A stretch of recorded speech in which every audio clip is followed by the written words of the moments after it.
Hola, soy Héctor Monteto Naranjo, soy psicólogo del Hospital Insular y estoy trabajando con el mindfulness y el estrés laboral y quería aportarles un poquito algunas ideas o principios básicos que se pueden llevar a cabo para regular dicho estrés, ¿no? Bueno, antes que nada, comentarles que los indicadores de burnout laboral a nivel nacional han aumentado muchísimo. Antes de la pandemia ya eran altos, pero ahora justo con el estado de resaca de ahora de la pandemia ha subido muchísimo, ¿no?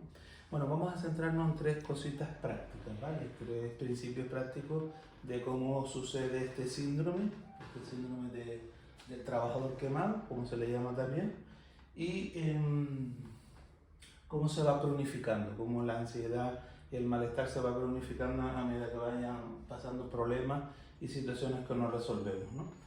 Antes que nada, el burnout se define desde hace tiempo por tres partes muy claras, que son cuando la persona trabajadora se siente agotada física y mentalmente, ¿no? Ahora entramos un poquito más en detalle, pero la segunda se llama despersonalización y cinismo es un estado de malestar moral.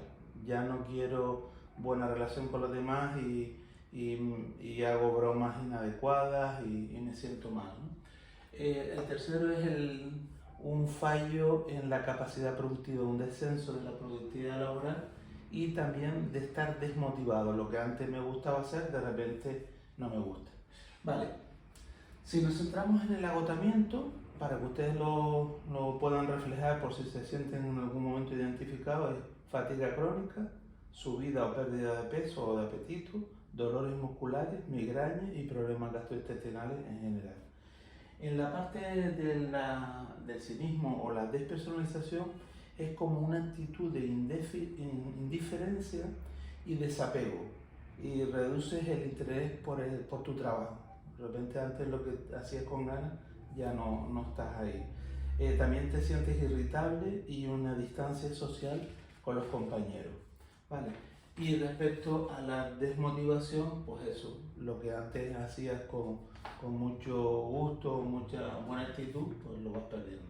Vale, esto es lo que define la parte cronificada de ese estrés laboral, ¿no? Cuando ha ido acumulando y ha llegado a un punto que es máximo, ¿no? Que incluso ocasiona a veces bajas laborales, ¿no? ¿Qué fases hay en ese estrés? ¿No? ¿Cómo podríamos ver las fases que tú puedes identificar cuando estás en una fase de alarma, cuando es una fase de resistencia o cuando es el agotamiento? ¿Vale?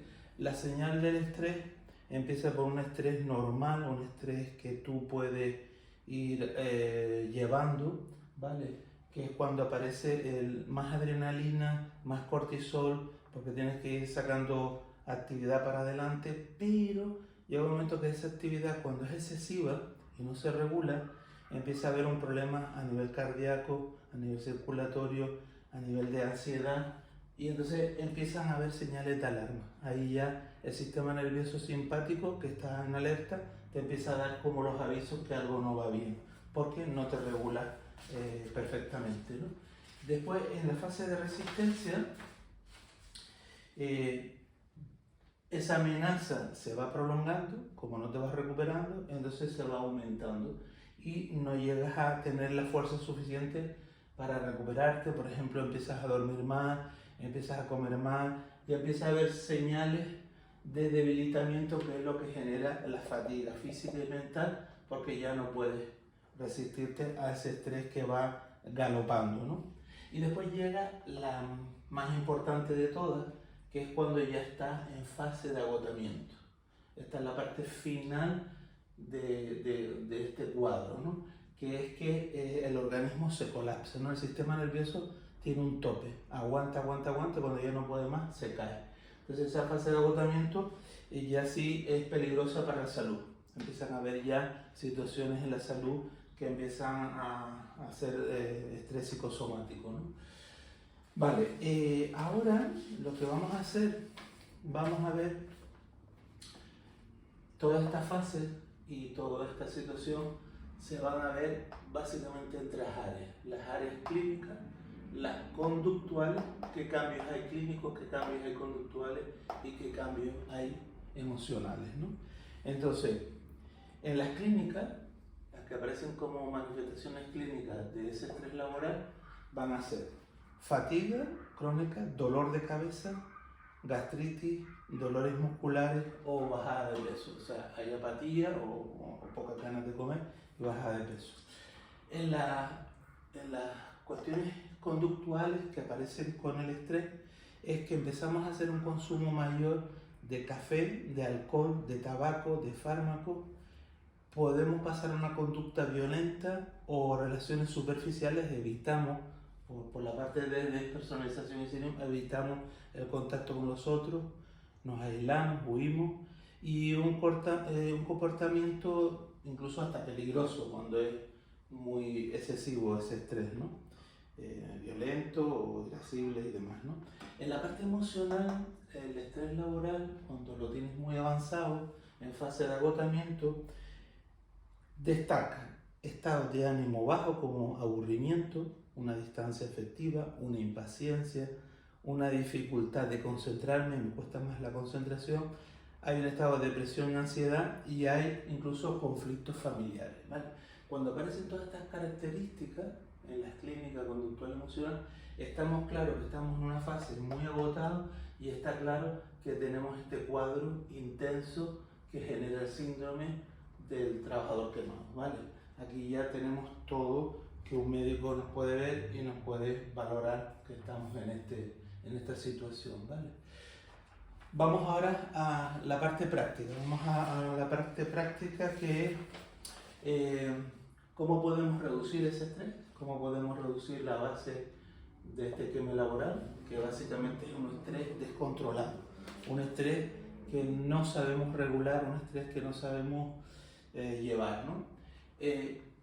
Métodos hay montones, métodos para reducir el estrés son montones, pero básicamente nos centramos en 4 o 5 principales, que son primero, aquí falta también la psicoterapia, ¿no? Psicoterapia, que es el trabajo que hacemos los psicólogos para ayudar al paciente con ansiedad, burnout o depresión a reducir ese estrés, ¿no? Y además de la psicoterapia, está todo el control que manejamos en la psicoterapia de la ansiedad. Hay una actitud que es resiliente, que facilita el cambio cuando te sabes afrontar al estrés, y es una actitud positiva para superar la dificultad. La actividad física, hay estudios y evidencia científica que el ejercicio físico ayuda mucho a manejar el estrés cuando no es excesivamente autoexigente, porque toda la autoexigencia genera otra vez el cuadro de estrés, ¿vale? Entonces una actividad física adecuada a la condición en cómo estamos. Y después hay una regulación emocional en mindfulness que la estamos llevando a cabo en los programas de estrés del Hospital Insular y han tenido bastante éxito, ha sido muy importante el efecto que ha generado y la satisfacción, porque es muy práctica cómo manejamos con el mindfulness, que es la atención consciente, los estados mentales que nos han llevado al agotamiento. ¿Sabes? Identificarlos, saber por qué me he agotado, cómo me he llegado a agotar y cómo puedo hacer para recuperarme, ¿vale? Cómo perderme y volverme a encontrar. Sería el desarrollo de la regulación emocional con mindfulness. Y por último también poder manejar los pensamientos intrusivos.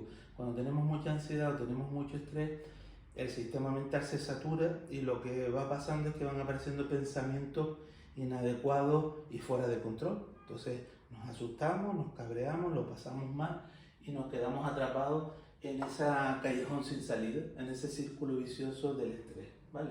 El círculo vicioso del estrés es empezar a que no llego a tiempo, voy a tomar más café, no estoy durmiendo, sigo tomando más café, voy fumando, o sea, empieza una actitud perniciosa, conductual, que nos va llevando a la caída del estrés, ¿no? A ver, para ver también de qué forma práctica podemos salir de todo esto, yo les aconsejo, llevo años recomendándolo a mis pacientes, siempre que tenemos la primera visita y descubrimos esta situación y la planteamos. Yo lo que recomiendo es este libro, que es de un cardiólogo que explica muy bien el sistema nervioso, cómo funciona y de qué manera podemos hacer la práctica antiestrés. Se llama Tómate un respiro con la técnica de mindfulness, ¿no? El arte de mantener la calma en medio de la tempestad. Vale, este libro lo bueno que tiene es que explica con un lenguaje sencillo todo esto que estamos hablando, cómo funciona el sistema nervioso y qué recursos prácticos podemos emplear. Hay códigos QR en el libro que son prácticas de audio para entrenarlo. Y hay un resumen de este manual en YouTube. Cuando van a YouTube mirando este libro aparece un resumen de 1 hora, 59 minutos, donde explica muy bien todo y se los aconsejo para que lo puedan llevar a la práctica. Bueno, por último, cosas prácticas y una pequeña experiencia. A ver, en recursos laborales y en general en las empresas modernas, se está viendo, como nos pasaba cuando éramos pequeños en los colegios, que teníamos 1 hora de actividad, matemática, física, lengua, lo que fuera, y la concentración de la mente aguanta bien 45, 50 minutos, ¿vale? Apurando 60, y siempre un descanso, lo que llamamos nosotros la pausa consciente. No es una pausa de estrés, no es una pausa donde nos comemos ese rato de forma automática, sino de forma consciente disfrutamos de una parada de la adrenalina y del cortisol que está a toda pastilla durante la actividad rítmica de la hora de concentración. Entonces cambiamos de fase, una pausa consciente. Claro, hacemos mal a veces fumándonos un cigarro, porque en la pausa con el cigarro lo que estamos haciendo es manteniendo ese círculo vicioso del estrés. La pausa tiene que ser consciente, saboreando un vaso de agua, saboreando una caminata, coger el aire, coger el sol. Esas recuperaciones de entrar y salir. Claro, la mente es muy adictiva y lo que quiere es más ritmo, vale, pero ese ritmo descontrolado nos lleva a este desastre. Entonces tenemos que saber manejar el cerebro, ¿vale? Es un buen manejo la pausa consciente. Entonces les recomiendo cada hora de actividad laboral 5 minutos de pausa consciente. Una caminata, una respiración consciente o lo que fuera, ¿vale? Y después, ya por último, para terminar esta breve exposición, podemos hacer juntos una pequeña práctica de esa pausa. Vamos a hacer una pausa consciente, no vamos a estar los 5 minutos, pero sí una pausa cortita, donde van a ver cómo cambia la actividad. La pausa consciente, lo que intentamos hacer es que la actividad cerebral, las ondas beta que son muy activas, se vayan calmando a una un poquito más de descanso, ¿vale? Y la variable de la frecuencia cardíaca también baja cuando la actividad mental baja, ¿vale? Entonces es como correr fuerte e intenso y hacer una pausa de recuperación, porque después tenemos que hacer otra actividad, ¿vale? Y así vamos rindiendo, ¿vale?